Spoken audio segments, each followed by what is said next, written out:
I'm Gavin Clabaugh. I'm Vice President for Information Services and Chief Information Officer at the Charles Stewart Mott Foundation, Flint, Michigan.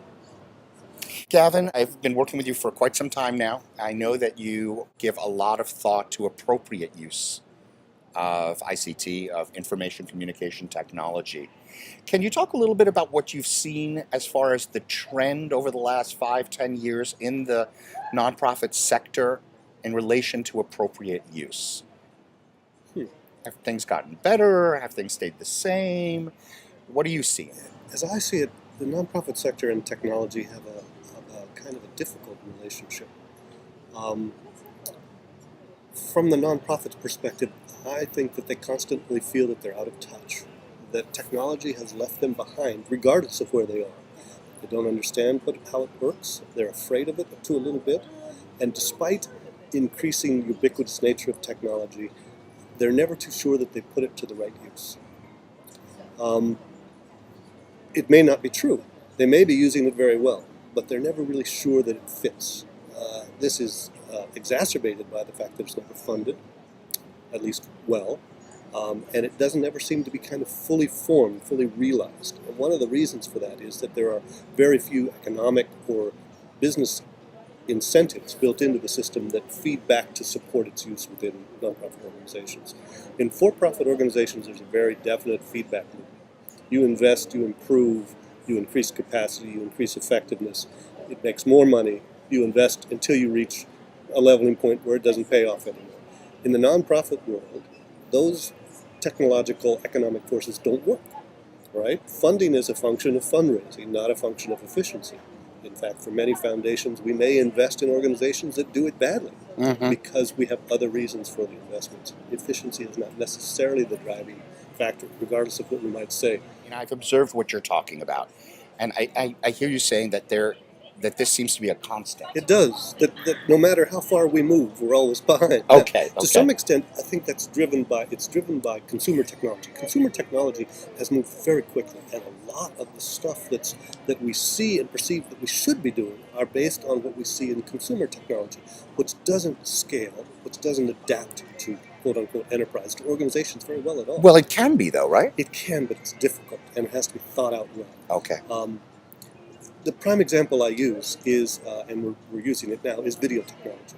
All right, video technology, the revolution that we're actually using right here, is that the cost of video production has dropped. But organizationally, cost was never the total barrier, right? It's production, it's quality, it's content that is the barrier, not production cost.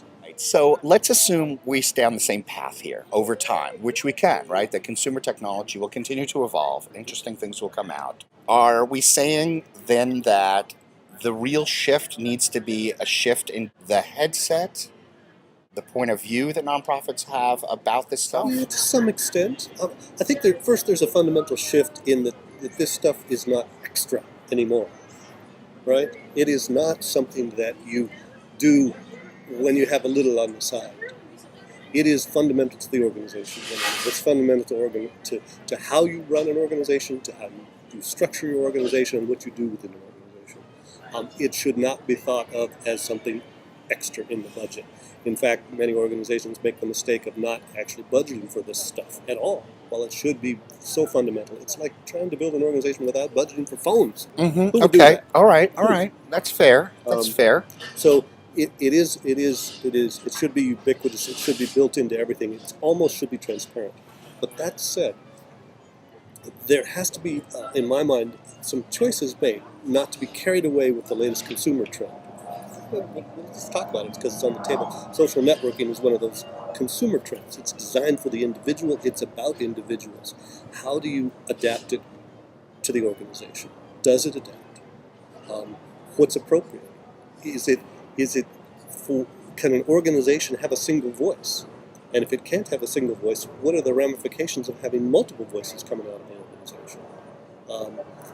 That's tough to manage. So, okay, one of the reactions to this constant thrust within the consumer market for nonprofits is not to run away from the technology, but in fact, the exact opposite. To embrace it, going towards it, sometimes often too quickly. It all boils down to what are you trying to get done, right? What's the mission? Technology should be mission driven, 100%. It's easy to say, that's very tough to do. We've been saying that, Gavin, For years. for years. Absolutely. Why aren't we seeing as much wide adoption of what you're talking about? The mission driven focus. A mission-driven focus that finds its application in the real kind of time and energy and learning There's that's lots needed. of reasons. One reason is that IT guys, no matter what you say, IT guys are driven by love of gadgets. Right? So you have that kind of countervailing trend. If you do have a good IT person, they're not necessarily thinking about mission. They're thinking about, boy, it'd be great to have this gadget. It's one of our favorites. Okay, how does an organization deal with going forward with making decision making without letting be driven by the IT guy? Because strategy should be driven by the mission of the organization. It should be driven by the vision of what you're trying to get. Gavin, we already know that. Yes. I'm pushing you. I want to push you a step further. You see nonprofits out there. You hear case studies. How do we make that happen? It's real tough, but I think part of What's the hinge that needs to be oiled here? that management, presidents, the visionaries need to embrace and understand the impacts of technology. And so far, I think they